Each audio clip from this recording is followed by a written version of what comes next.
Assalamualaikum warahmatullahi wabarakatuh.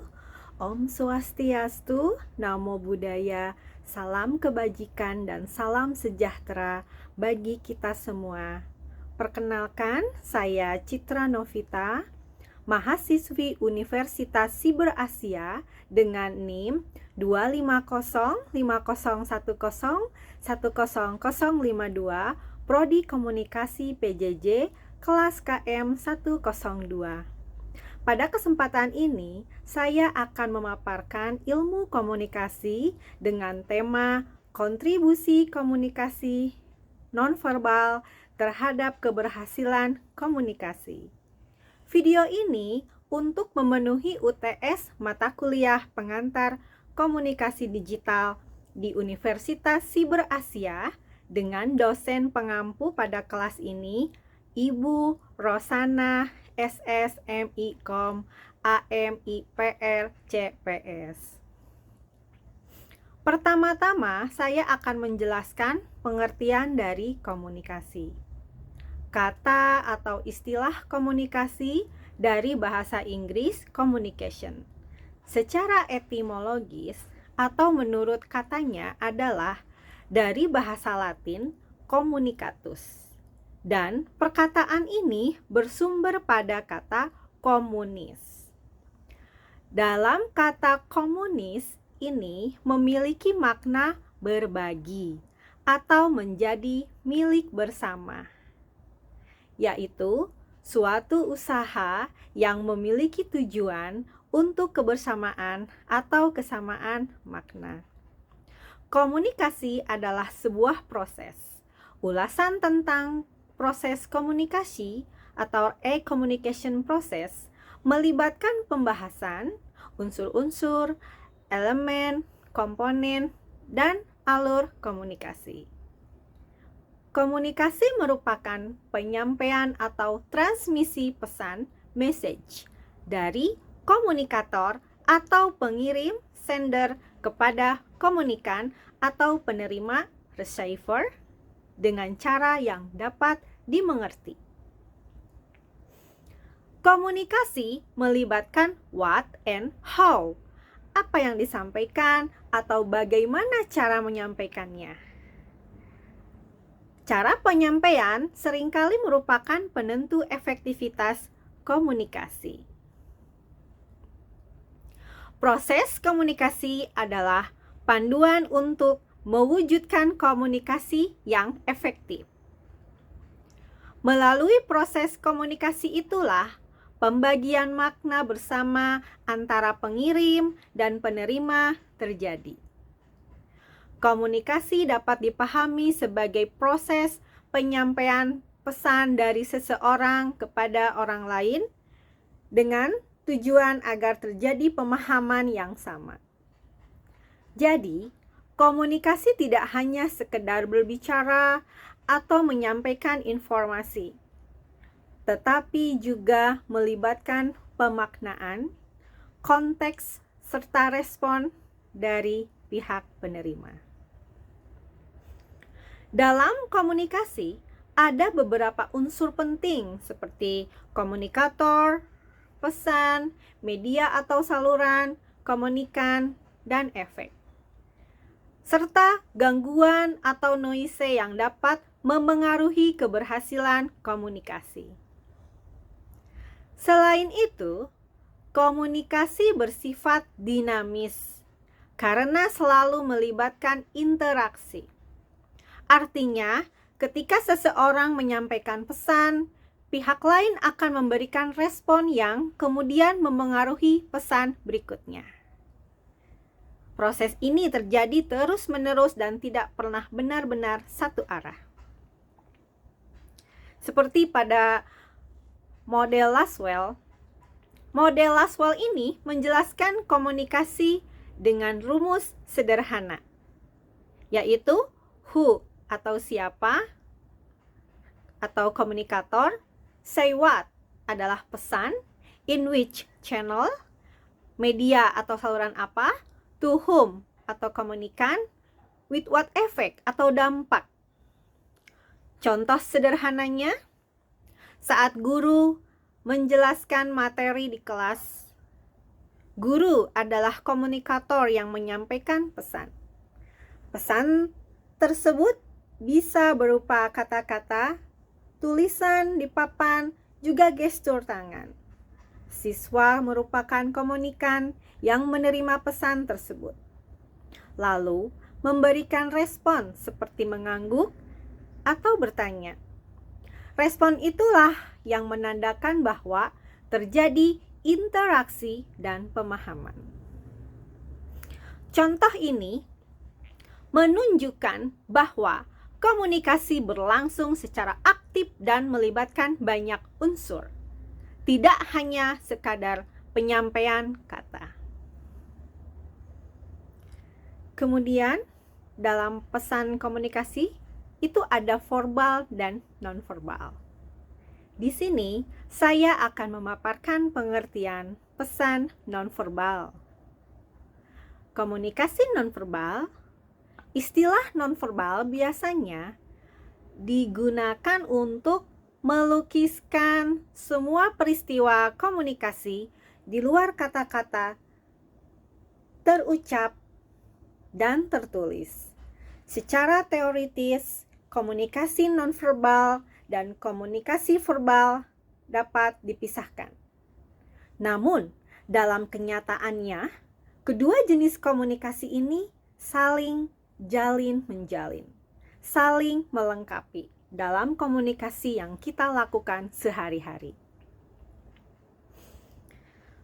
Pesan nonverbal adalah pesan yang disampaikan tanpa kata-kata. Pesan ini muncul dalam bentuk ekspresi wajah, gerakan tubuh, postur, kontak mata, intonasi suara, bahkan cara seseorang berpakaian. Yang menarik, pesan nonverbal seringkali lebih kuat daripada pesan verbal karena dapat menyampaikan perasaan atau sikap yang tidak selalu diucapkan secara langsung. Misalnya, seseorang mengatakan tidak apa-apa, tetapi ekspresi wajahnya menunjukkan bahwa ia sebenarnya sedang kesal. Di sini, pesan nonverbal justru lebih menggambarkan kondisi yang sebenarnya. Kemudian, fungsi pesan nonverbal dalam komunikasi itu adalah 1. Repetisi. Repetisi adalah mengulang kembali gagasan yang sudah disajikan secara verbal. Misalnya, setelah menyatakan penolakan saya menggelengkan kepala. Kemudian 2. Substitusi, yaitu menggantikan lambang-lambang verbal. Misalnya, tanpa sepatah kata pun kita berkata, kita menunjukkan persetujuan dengan mengangguk-anggukkan kepala. 3. Kontradiksi, yaitu menolak pesan verbal atau memberi makna lain terhadap pesan verbal. Misalnya, Anda memuji prestasi teman dengan mencibirkan bibir, seraya berkata, "Hebat, kau memang hebat." Tapi sebenarnya tidak mengatakan hebat. Kemudian 4, komplemen, yaitu melengkapi atau memperkaya makna pesan nonverbal. Misalnya, air muka Anda menunjukkan tingkat penderitaan yang tidak terungkap dengan kata-kata. Yang kelima, aksentuasi adalah menegaskan pesan verbal atau menggarisbawahinya. Misalnya, Anda mengungkapkan betapa jengkelnya Anda dengan memukul meja. Kemudian, fungsi-fungsi ini menunjukkan bahwa nonverbal sangat berperan atau berkontribusi dalam membentuk makna pesan yang disampaikan. Kemudian, pengaruh komunikasi nonverbal dalam PJJ dan contoh yang baik. Dalam pembelajaran jarak jauh atau PJJ, komunikasi nonverbal tetap penting meskipun terjadi melalui layar Zoom. ketika dosen dan mahasiswa tidak berada di tempat yang sama, sebagian pesan nonverbal seperti gestur atau ekspresi mungkin tidak terungkap. Karena itu, dosen perlu lebih sadar dalam menggunakan nonverbal agar mahasiswa tetap merasa terhubung. Komunikasi nonverbal dalam PJJ membantu menciptakan kedekatan antara dosen dan mahasiswa, membuat suasana kelas lebih hidup, menyampaikan penekanan materi, mengurangi rasa bosan, menunjukkan perhatian.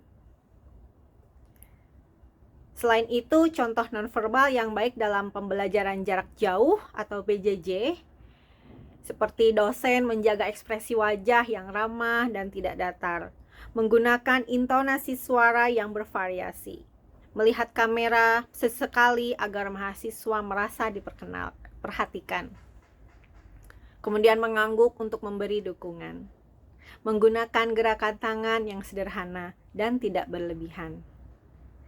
Dengan demikian, walaupun lewat layar, interaksi tetap terasa hangat dan komunikatif.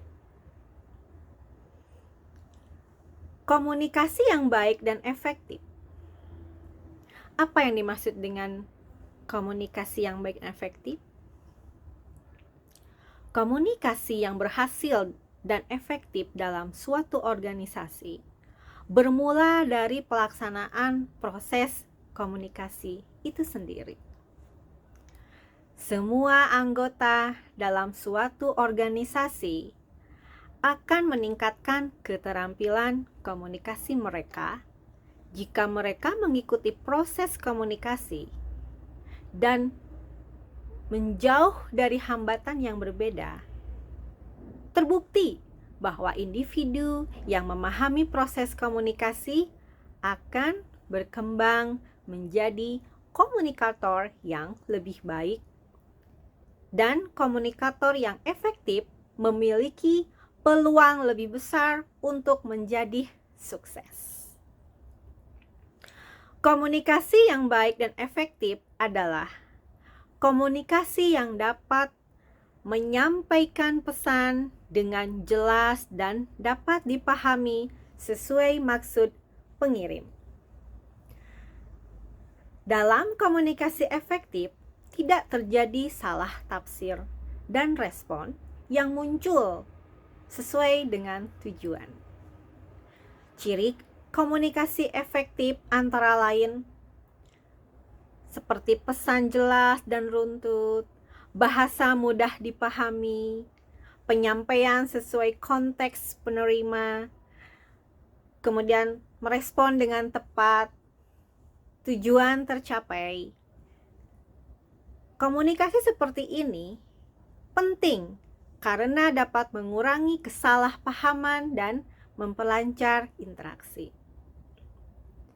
Kemudian, kapan dan mengapa kita memerlukan komunikasi yang baik efektif? Komunikasi efektif diperlukan hampir dalam situasi seperti saat belajar, ketika belajar bekerja sama dengan kelompok, kemudian ketika berdiskusi, kemudian saat menyampaikan informasi penting, kemudian ketika menyelesaikan konflik, kemudian ketika saat membangun hubungan. Kita memerlukannya karena tanpa komunikasi yang baik, informasi bisa salah ditafsirkan, keputusan jadi tidak tepat, dan hubungan antar individu bisa terganggu.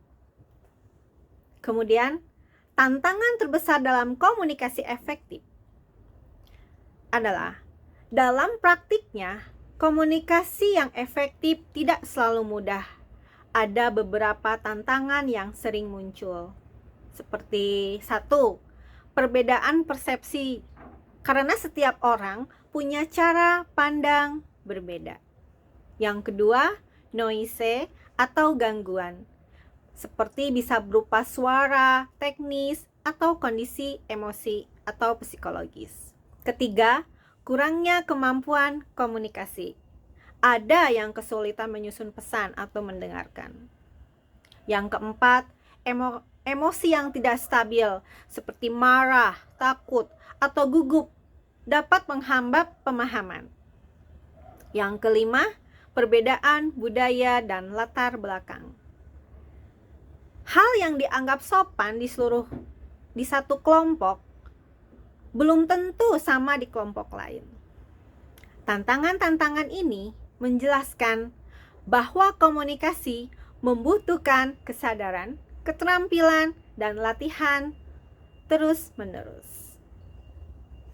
Untuk meningkatkan efektivitas komunikasi, disarankan seperti 1.